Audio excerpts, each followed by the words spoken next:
dianggap membela satu dari dua kelompok yang kemudian yang kebetulan lagi berdondi, lagi apa namanya berdebat.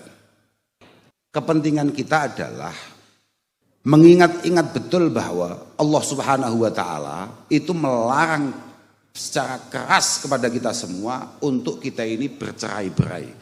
Beliau lupa bahwa ini adalah era digital.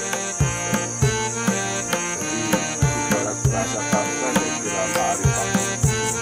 Dan ini ma'rifat itu alam gaib.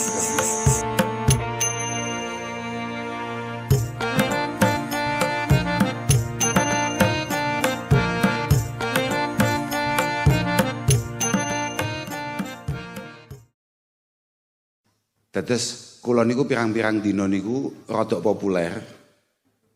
Lha kula nggih rodok populer lho. Masih mboten sepopuler Idam nggih, kula nggih moh lek populer model ngoten niku. Tapi pirang-pirang dina niki kula niku pancen rodok sering metu ting media-media sosial. Mergo kula niku dianggap membela satu dari dua kelompok yang kemudian yang kebetulan lagi berdondi, lagi apa namanya berdebat. Entah dianggap membela atau tidak, sebetulnya saya tidak ada kepentingan untuk itu semua. Cuman kepentingan saya ya kayak apa tadi yang disampaikan oleh Mas Ikdam di penghujung omongannya tadi itu. Kepentingan kita adalah mengingat-ingat betul bahwa Allah Subhanahu wa Ta'ala itu melarang secara keras kepada kita semua untuk kita ini bercerai-berai, untuk kita ini enggak kompak, untuk kita ini tidak bersatu. Nggih Pak Polisi, bersatu niku mboten namung pedoman jenengan dari polisi tok mboten. Wong Islam niku hakikate keberadaannya harus mampu menjadikan suasana sejuk, suasana benar-benar nyaman, kompak, saiyek saeko proyo. Kemudian ada beberapa perdebatan, ada beberapa hal-hal yang rame tidak jelas.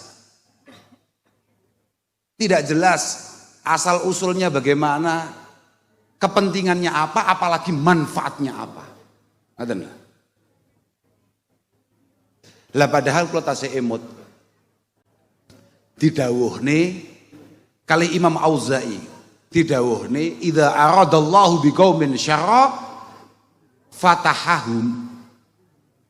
fatahahum babal jadal wa mana'ahum al-amal. Jadi kalau Allah Subhanahu wa Ta'ala sudah tidak ingin satu bangsa itu maju, satu bangsa itu kokoh, maka oleh Allah Subhanahu wa Ta'ala akan dibuka pintu perdebatan, pintu perpecahan, pintu perbedaan, dan kemudian kreativitas, produktivitas itu menurun. Indonesia semakin ke sini tidak menunjukkan tren positif terkait kinerja. Tapi media sosial kita penuh dengan hal-hal yang sangat tidak produktif. Geger tok, enake wong beda tok. Lah terakhir kuwi gegerne urusan ngurusi iki anake sapa, iki keturunane sapa. Lah kula nggih santai mawon, padahal niku kula nggih jawab ae. Kepentingan kita apa? Untuk ngurusi iki anake sapa? Kepentingan kita adalah menghargai terhadap sesama, siapapun itu orangnya. Anaknya siapa itu tidak menjadi penting. Pokok sesama umat, sesama masyarakat, sesama rakyat, maka kita harus saling menghargai. Yang muda menghormati yang tua menyayangi yang muda, dan seterusnya.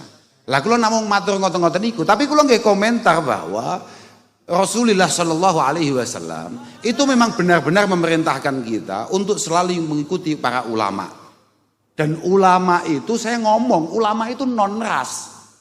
Ulama itu non ras. Jadi nggak usah bahas ini dulu asalnya mana, nggak penting. Karena ulama itu bisa orangnya tinggi, pendek bisa. Orangnya bangir atau mancung atau pesek bisa. Putih hitam bisa.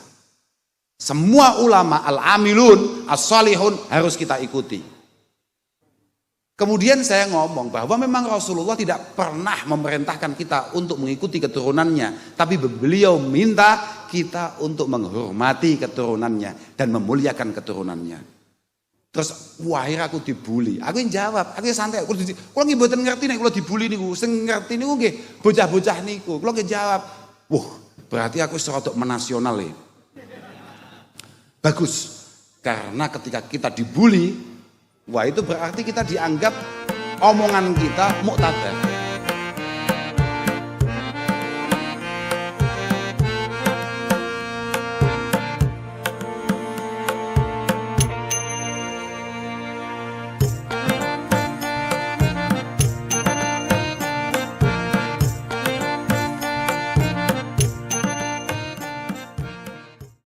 Assalamualaikum warahmatullahi wabarakatuh. Seluruh sebangsa dan setanah air, kembali berjumpa. Ini kita sekarang sedang bertemu dengan senior-senior kita, Wong Banyumas. Ini ada dari KBN Nusantara, Gusmar, dan dari channel Gus Musonudin. Ini juga ada dari beberapa channel, Bejo Donyo Akhirat, Kaki Kubes, dan Mataram. Pada malam hari ini kita akan menanggapi apa yang menjadi komentar pernyataan dari Gus Kausar. Untuk lebih jelasnya kenapa Gus Kausar sampai berstatement seperti ini ada narasumber senior-senior kita. Terlebih dahulu saya akan menanyakan perihal pernyataan dari Gus Kausar tersebut pada Gusmar. Silakan Gusmar untuk menanggapi pernyataan daripada Gus Kausar tersebut. Terima kasih. Ya, ini kalau saya amati adalah komentar kedua atau ketiga kalau nggak salah terkait polemik Balawi yang dilontarkan, yang disampaikan oleh Gus Kausar. Tapi lagi-lagi menurut saya Gus Kausar gagal paham. Ibarat kalimat ini Gus Kausar belum paham subjeknya apa, predikatnya apa, objeknya apa. Atau kalau dalam bahasa pesantrennya makhlulun ngalehnya dia belum paham betul. Tapi sayangnya tidak mau tahu gitu loh. Tidak mau tahu. Hanya sayangnya lagi, kalau tidak mau tahu ya mestinya jangan komentar gitu. Iya, jangan komentar. Kalau nggak mau tahu, menganggap nggak penting ya nggak usah komentari gitu loh. Sehingga komentarnya tidak salah. Ini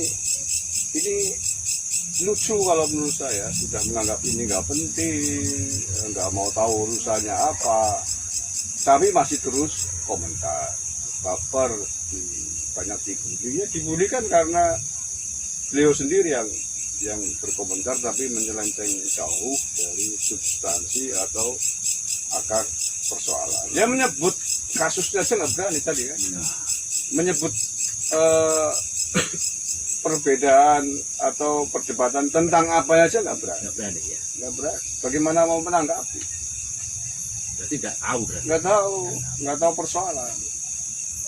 Nah, kemudian dia mengatakan ini nggak penting. Ya tinggal dari sisi mana kita melihat. Tidak penting secara pribadi, apa tidak penting untuk kepentingan banyak orang, kepentingan publik, kepentingan bangsa dan negara. Ini mungkin kalau bagi dia sendiri mungkin bisa jadi tidak penting. Tapi kalau ukurannya pribadi, ya sekali lagi nggak usah komen. Ini komen jadi blunder, jadi malah menurut saya ini menjatuhkan harganya Gus Kausar sendiri di mata publik. Beliau lupa bahwa ini adalah era digital. Jadi ibarat bahasa tas itu kan ada istilah ma'rifat. Dia belum ma'rifat betul dengan alam gaib dalam tanda kurung dunia maya. Dia nggak tahu peta pertempuran dan seperti apakah jelimetnya alam gaib atau alam medsos. Sehingga begitu kena serangan alam gaib, terhuyung-huyung itu. Mestinya dia harus belajar, dia harus Dia mungkin banyak pengikutnya di dunia offline, tapi nggak seberapa. Yang paling banyak hari ini adalah pengikut alam gaib. Ini Gus harus sadar itu. Hati-hati makanya ketika memberikan data ini. Sementara itu dulu saya tapi nanti dilaporkan sama Gus Musola. Itu tadi pernyataan tanggapan daripada Gus Mar terkait apa yang tadi disampaikan oleh Gus Kausar. Digarisbawahi bahwa Gus Kausar itu tidak paham betul dengan permasalahan apa yang disampaikan oleh Gus Kausar itu sendiri. Saya garis bawahi bahwa besarnya Gus Kausar itu juga tidak luput dari media sosial loh ya. Monggo Kang Bejo barangkali panjenengan mau menanyakan perihal ini dari sisi yang lain, mungkin Gus Muson bisa menambahi. Saya setuju apa yang disampaikan oleh Gus Mar, channel KPN Nusantara. Wong nggak tahu mana itu objek, subjek, tahu-tahu ngomong. Kan lucu tuh, wagu. Justru tambah menjatuhkan kredibilitas beliau. Menurut saya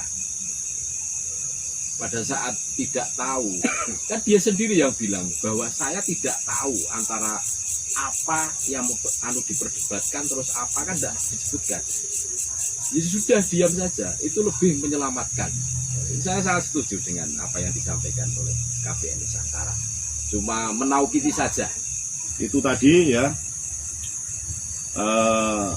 bincang-bincang kita pada malam hari ini, semoga ini bermanfaat untuk kita semua, membuka mata hati kita untuk cerdas berpikir, bagaimana kita bisa memilah dan memilih mana tadi serigala, mana kambing yang notabene tidak akan mungkin menjadi satu selama itu masih menjadi serigala, dan kambing pun punya rasa khawatir untuk dekat-dekat serigala, ya habislah. Monggo ditutup Kang Bita. Terima kasih untuk sahabat-sahabat semua, sedulur-sedulur semua. Semoga apa yang disampaikan oleh suhu-suhu kita, Gus Mar, KPN Nusantara, Gus Musonudin, Jagat Luk itu memberikan temuan-temuan, menggelitik otak waras kita untuk selalu menjaga NKRI. Terima kasih. Wassalamualaikum warahmatullahi wabarakatuh. Waalaikumsalam.